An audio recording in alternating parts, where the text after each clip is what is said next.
Hi, this is Mike. And this is Fran. And this is Mike and Fran Unrehearsed, episode 12.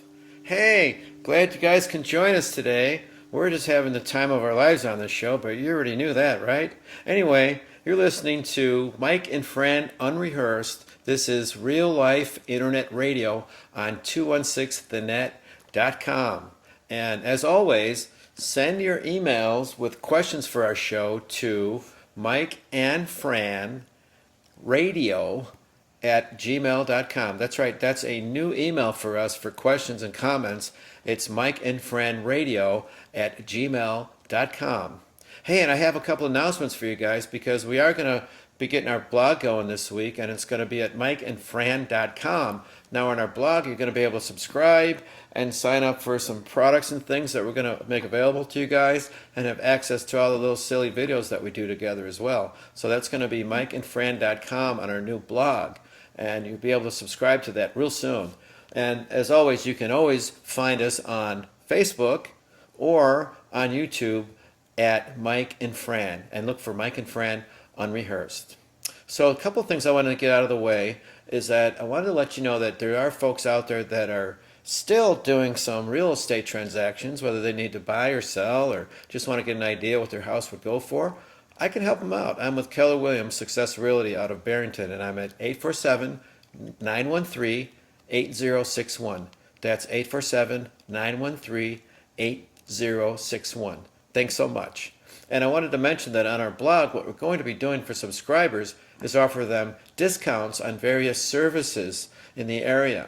For example, if you need an IT guy, you need to buy a new computer, get it fixed, you need some financial planning, tax preparation, and of course, if you need a plumber, you're going to call Joe the plumber, because if you got to go, you're going to call Joe. And what are you going to do? You're going to call 773-732-8153 for Joe. Joe's Plumbing. Free estimates, no job too large or too small, because he'll find the right guy for the job. And if you mention 216 to Joe when you call him, he'll give you a 10% discount. That's right, a 10% discount just for giving him those numbers. 2164-216 the net, of course. And all of our other special offers will be using the same code once they get them lined up. So look forward to hearing more about that. We're going to offer you some awesome services at a discount if you subscribe to our new blog at mikeandfran.com. Thanks so much. Whew! Finally got that out of the way, Mom. Now we can get started, right? Yes. All right. So as you guys remember, last week we ended on a topic involving a sort of a wardrobe malfunction with Mom. Was it in the church, or was it at a wedding, or where was that, Mom? Let's just clarify that, because now we have all the time in the world to go over that story in a little more detail. Right, Mom? Yes. All right, so tell us the story.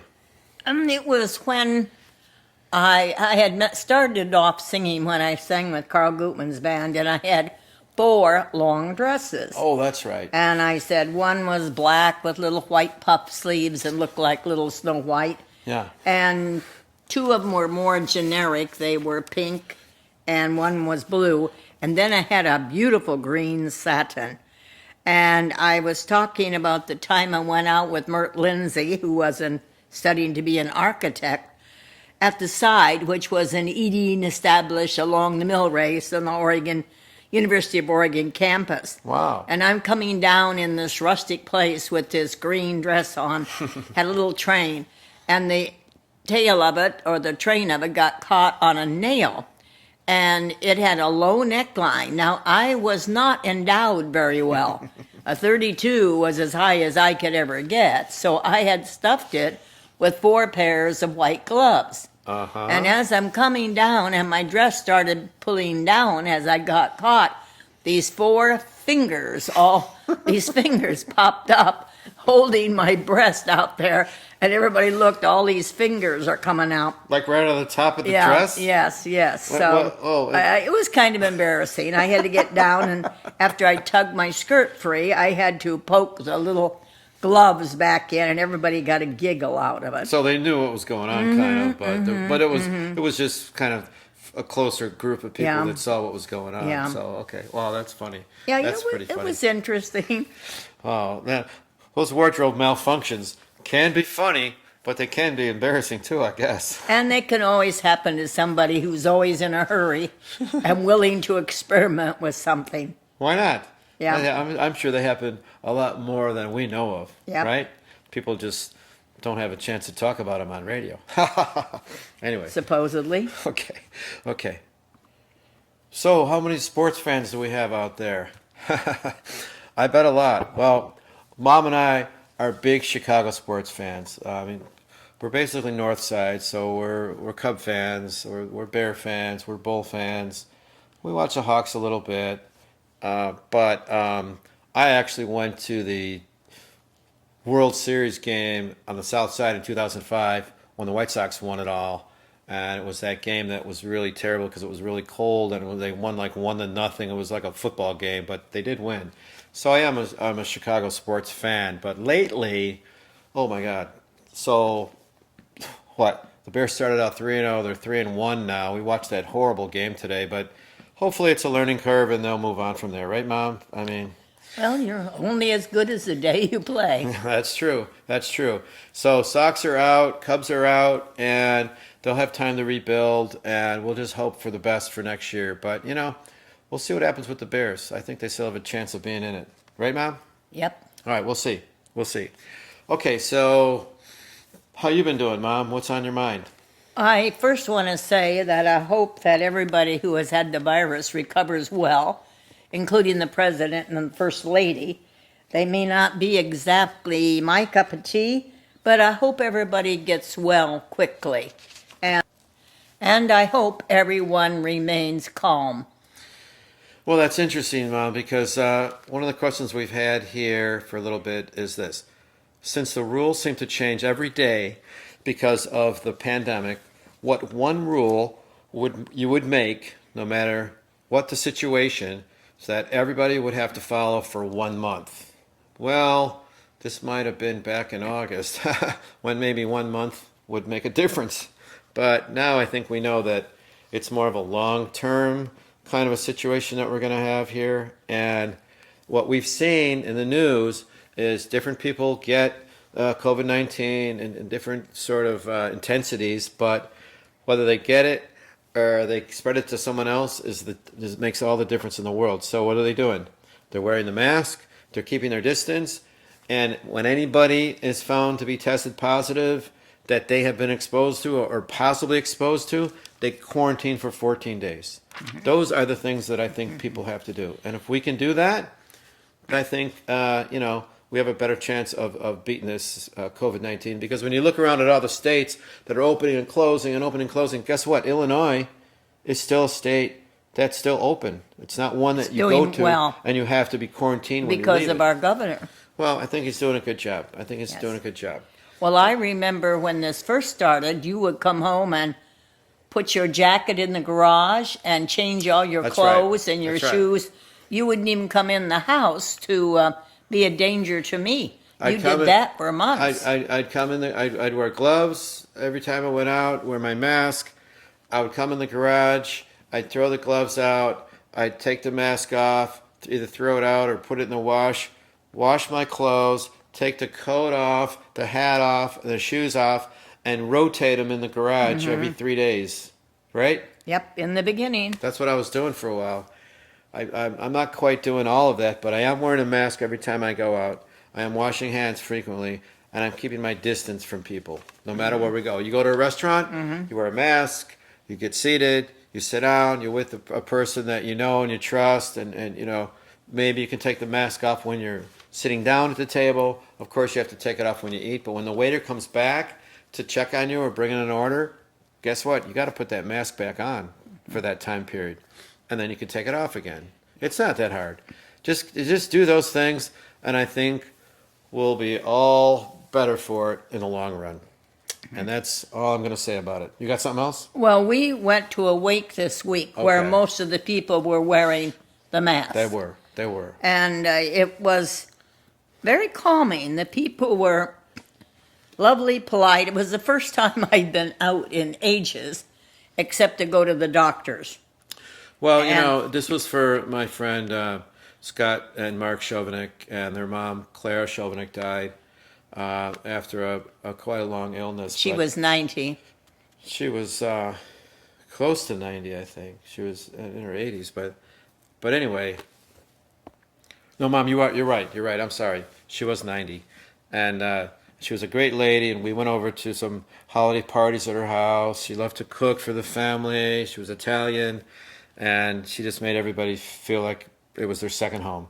And that I think she did for my brother-in-law, Bill Lang, and She was like a second mother she to was. him She because was. his mother passed away very early. There were some photographs of them, and at the service there from many years ago, and he absolutely adored her, and we miss her very much. I mean, we've been over there for parties and things, but we got to know her through Bill's friend Scott, mainly Scott Chovanec, and we all went to Elk Grove together. But when you're off by a couple, 2, 3 years, you don't always get to know people until later on. But She looked great in the turquoise dress. she really did. Very nice. She really did. And Yeah. you know what? I was so happy that I convinced you to go because I wasn't going to. they were so happy to see you there. Yeah. And I know that they would be because they always ask about you. How's your mom? How's your mom? How's it going?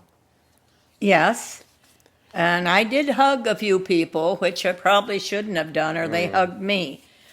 But I noticed at the same time that in the funeral home, in the clinic, in the doctor's office, all the pictures are sort of the same variety.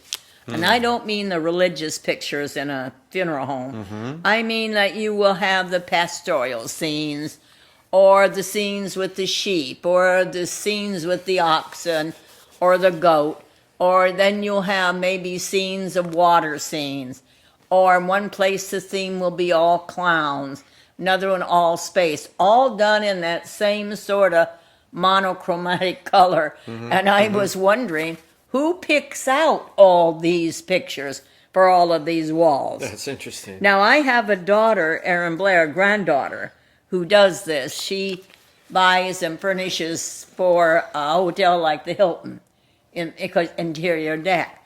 And I'll have to ask Erin where all of these pictures come from. Yeah, Because yeah. I sit there noticing there's just a certain common denominator with all of these pictures. That's which gets interesting. me to sort of wondering, my other daughter says, no, they get them on Amazon from some in ordering. I said, well, is there some big warehouse where they put all this special type Right, of pictures? right.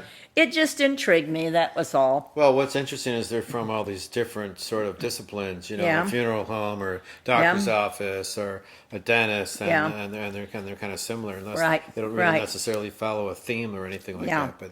But they do in a sense. So, Yeah. So that's kind of interesting. Yeah, we'll have to find out about that. Hey, I wanted to ask you guys something. I know we're all going a little bit stir crazy, but is there like a favorite vacation that you've went on in your life, or someone that you want to go back to? I'd like to hear more about that. Maybe if you guys wanted to email me, we could talk about that on the show a little bit more, and that would be mikeandfranradio@gmail.com. But I think we all have to have a little avenue of escapism here of some kind, because we're all kind of in lockdown, so to speak. So I play my little guitar, and I have my classes, which is fine. It's all online. But every once in a while, I go to see my friends from Elk Grove High School in a band, the Rob Post Band. They played locally last weekend, and I went to see them for a little bit. And you know what? It's just nice to be able to see some folks that you haven't seen in a while, like live in person. But you still got to wear the mask and keep your distance, and not everybody is on the same page as far as that concerns, so it's a little bit tricky sometimes, but it's fun to get out and do things. I actually have a timeshare in Molokai in Hawaii, and you know what, Mom? We've never been there. I rent it out on eBay and stuff like that. I would love to go there and bring the family one of these days. That would just be so awesome. So one of these days I want to get there. But we've been on a few vacations in our lives that were great. And Well, you went to Korea. then, well, yeah, but that was part of the Olympics. Yes, so I but went in, you took I the went in trip. '88 to the Olympics that were And in Japan. that were in Seoul, the first year that they had Taekwondo, and at that time I was taking Taekwondo. So I was a kid when I went. And you What went did to I Japan. know? What did I know, Mom? Yeah. Mom. All right, but I want to hear about some of these vacations here. Okay. I went to a couple different places, but it was so long ago that I need to go back there and really thoroughly enjoy these areas. I've been to Korea.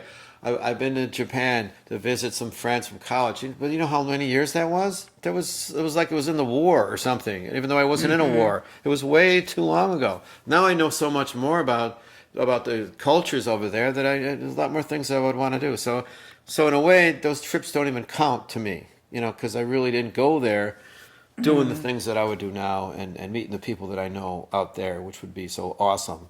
So anyway, Mom, tell me about some of the vacations that you have. One of the questions that we have is, tell me about the best vacation you had when you were younger, when you were older, and what was the worst vacation? Well, I would divide it up between when I was single, before I was married, when I was married, when I traveled with the festival chorus from Harper. My family did not take many vacations when I grew up. We lived in beautiful Oregon, and if we were going to the ocean, which was 2 hours away, my uncles would drive us over and we'd sleep on the beach and stay a day or two. That sounds But great. my real vacation started when I joined the Harper Festival Chorus. And I told you I've been to a number of countries before, but the two that I remember as most outstanding was in an ethereal type church in Norway, in Grenager on the fjord. Wow. A little octagonal church, and it was like you were in glory land. And the other one was in Tuscany in Italy. When we drove up on the top of the hill, it was too steep and gravelly. The bus couldn't get up. We had to walk to the top. And it was an old castle they were renovating into an art center. Wow. And about 11 o'clock at night, that nobody was there, and then people started walking up from the valleys below, and they threw hay or straw out in the middle of the courtyard, and everybody sat on the straw. And we sang Nice. and did our chorus, and you expected to see a gladiator or a Roman soldier walking up there. It was just so surreal. And they're carrying up this grand piano Wow. for us to That's pretty be impressive. part of the thing. That's pretty And impressive. then after that, about midnight, they had a full dinner for us all. And that was in Italy. Wasn't there animals that were in one of the shows out there, or you saw like Oh, that's live when I animals? went to the opera. Oh. And I saw Aida. And- And we saw the elephants and the things. That was at the opera in Rome. Was that in Rome? Yeah, outside in Rome. And then real animals they used. Yes, Wow. yes, that was correct. Well, that's the way to see Aida, Right. right? But one of the places that I went with Jim was to Hawaii once. That was marvelous. No kids, just Jim and I went. But we used to go out every 5 years to Oregon, and we took the Portland Rose, a train, several times. Oh, that's right. And you kids, we had a compartment, and you loved to sit in that dome car and watch them wash the glass top and the sides. You weren't impressed with the mountains and stuff. You just liked to see the men washing. Well, we were little Yeah, kids, weren't we? yeah. Well, I mean, Yeah, there was only four of us then. Vincent wasn't born then with us. So I and was then at least 4 or 5. We probably. went to New Jersey every summer, maybe 2 or 3 times a year, because Well, we it was went much for summer closer. vacation, and then we went for Christmas Yeah. sometimes. And we would spend a week at the shore and sometimes a week visiting earlier. And then we spent more time at the shore. And we loved that. Yeah. But the worst vacation Uh-oh. was in the 70s when we decided to go to Disney World.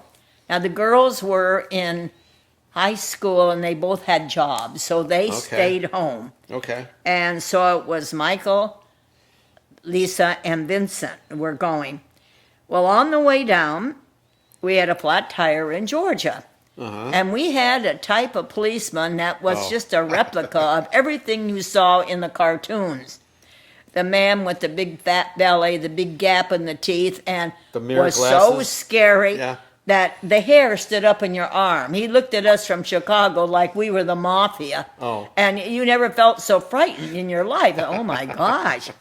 So then we got down, and Jim is taking a picture of us in front of Disney World or Disneyland. I'm not sure which it is in Orlando. This is the one in Florida. And a lens fell out of his glasses. And I think that started that we were on a doom vacation again, right there. Everything was crowded.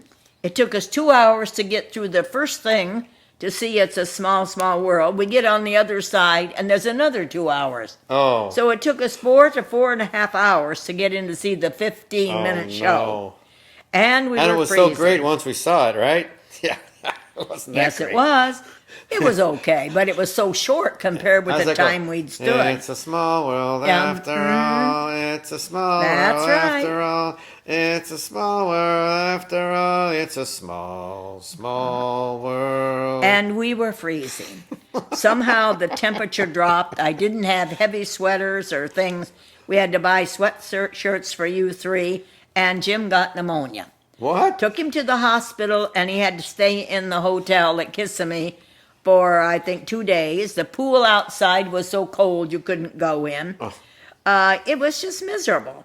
Then we went to the Gulf of Mexico side to visit some friends, and Michael, Vincent, and Lisa got the most horrible sunburn. It was one of those But there was no sun. It was overcast. on the ocean. So we didn't know that you can get a terrible sunburn in Florida even if it was overcast. They right? were cooked. It was not like being back home. They right? were ready to pass out. We had them in the back seat. They couldn't touch one another. We were lobsters. 3 kids. Lobster and we kids. had another flat tire going home. Oh, great. By this time, we didn't carry charge cards then. We were zero out of money. We said we don't eat till we get back to Elk Grove. We're out of money. But the worst vacation forever was for Michael. What do you mean? My little Michael here, when he was 10 or 11, we went to the shore one night to the boardwalk in Seaside Heights, New Jersey. Yeah. New Jersey. We had no sooner got into the boardwalk than he tripped on a train track. They had the little trains that took people all around, fell flat on his face, cut his mouth, scratched his elbows. He was a mess. But a couple hours later, we took him in to get a pizza. And those were the days when the pizza man twirled that pizza above their head. Oh, yeah, right. And this little kid sitting there choked and turned blue. It was Michael choking. He threw it in the air, and I don't know if that pizza ever came down or not. Finally, he pushed over there and got the piece of whatever was in him out. Then we went to Grandma's house. And Grandma's house, she had a great big prune tree and couldn't get the prunes out of the top. So coming from Oregon, where I'm an expert on that. I got course. paid 40 cents an hour to top Yeah, all our right. 40-foot cherry trees. Let's have at it. So I went up and shook it. Michael was standing down there looking up. One fell from the very top, hit him square in the eye. Blop. He couldn't see for a while. His eye became black and blue. That was a pain. Got a black eye from a prune. Then the next day, he went in her little garage, and he went up the stairs and fell backwards off of it on a cement floor. Oh. It didn't knock him out, or we thought he had broke something, but he just really was a mess. Wasn't Then- that where Grandpa had these little pelts of fur? Did he deliver fur? Yes, he did. He He- worked for a furrier, Hollanderizing. So I took some of those home and I Yep. had them like under a lamp in my Yep. bedroom when I was a kid. Yep. Those little fur, those little. Yes, he did. Little what pelts or whatever Yeah. you call them. I don't know what they're. And then we went up to Connecticut to see Aunt Anna, and you were running up in the little woods there, and you were coming down on the gravel, and you wiped out, and you were carrying pieces of elderberry bushes. Elderberries. And of course, when you fell, all the blue elderberries got all over you, and Dad thought you were bleeding purple. So anyway, you were 10 or 11, so we took you home. You were a basket case. We always said that's a time we almost never came home with Michael. Did we ever stop at a Howard Johnson's on that trip? Oh, sure, a lot. Because I passed out at one of them. I Yeah, remember that was that. another trip. You always said. No, Wow. Howard Johnson's was the place then you stopped on the tollway. Well, we're sitting in the back of the car facing each other Yeah. in that one station wagon. Yeah. And then I remember him just came to the back door there, and I'm like, oh. Yeah. And he caught me, so I was Yeah. okay. But Yeah. you know, those were the days, right? Those Oh, were the we days. had fun. Yeah. You kids were all very good travelers. You all had coloring books or something to read. The girls were avid readers. Games. You kids are good to travel with. We'd play We little had five license of you, games and yeah, everybody was good. read comic books Yep, and watch for the Holiday Inside. yep, Because that's that's when true. we knew we were going to be at maybe at a pool Yeah. and a nice dinner and a restaurant Yeah. and having a lot of fun. And Yeah. Dad never stopped at fast food places. No. Dad was not a McDonald's fan. You had to eat good, according to him. Yeah. He didn't go to fast foods. So it was important that the restaurant was open wherever it was we went, right? Yeah. That's right. All right, Mom. So here's one that's been on the books here for a little while. What would you do if you found out that somebody cheated on you? And I would say that, first off, I imagine that when they say cheated, it means Marital. a relationship of some kind and you're with somebody else. But first off, I would want to be sure that the information I'm hearing is accurate and true. And then, if it is, you've got to have a conversation about it and find out what's going on. And, maybe somebody's jumping to conclusions. Maybe it's not what it appears to be. Just make sure that your suspicions are correct and accurate enough and repeated a couple of different times. Well, find so the that true facts. it makes it an important issue that you need to kind of bring up and discuss. And then And then give them the benefit of the doubt when you bring it up. That's what I would do. I would say, yeah. So I saw you with that Bill guy again. What are you guys up to? What have you guys been doing? Yeah, I haven't seen him in a while. Did you guys go out or you shopping together or something? How's his family? Or comment on it and see what their reaction is. Look at their mannerisms and things. And if they're oh no, that wasn't me or something. And you have an opportunity then, if this is a relationship, to go for counseling Yeah, or a priest absolutely. or a minister. Absolutely. Someone to give you professional help. Yeah, hopefully you can work it out. That would be my recommendation. Yes. All right, so here's another one. What should I do? My husband just bought a new car without talking with me about it. I would say that it depends on whether you're already looking for a car. Maybe he found a good deal and he wanted to just kind of save you the time and energy by getting the car, pulling the trigger on it. He had to do it. I don't know. Maybe it was a friend's car that he got a good deal on and that's how it worked out. But it also depends on if you guys needed a car. So if you had a car that was in perfectly working order and you just went out and bought a new car for no reason, and it's costing more than what you're currently paying for your car, then that would be a problem. Why did you do that? You need to talk to me about it. We're a team, right? We work together, right? Right? Absolutely. It should be between two people. Each should have a part in it. I would think so. Unless sometimes people have relationships where his money is for his things and her money is for her things. Yeah, but the way But- the question but is, the way the question it is, seems it's like it's like correct. both That they of them are should be making together these decisions. and Yeah, I guess it would have to be extenuating circumstances for someone to go Yeah. and do that without talking to the other person. That wouldn't be But- called fair to me. No, but hopefully there would be a good reason for that. Yeah. But I don't know. I hope that helps. All right. Hey, I just want to mention, if you guys watch Netflix at all, we've been watching a series called Lilyhammer. It had 3 seasons, and it stars Steven Van Zandt from the Bruce Springsteen E Street Band, and more importantly, from Sopranos series, which we were big fans of. And it's just great. You guys got to check it out. I mean, it was like the oddest things that were happening we would never believe. Because so he was transplanted in a place, Lillehammer, Norway, because he was sort of in a Witness mafia protection, witness yeah. protection program because he testified against a guy. They had to get rid of him, otherwise they were going to kill him. So he went to Lillehammer. Why did he go to Lillehammer? Who's going to look for me in Lillehammer? Yeah. So it's a Well- big Goomba in Norway, and he has to make it work. Yeah.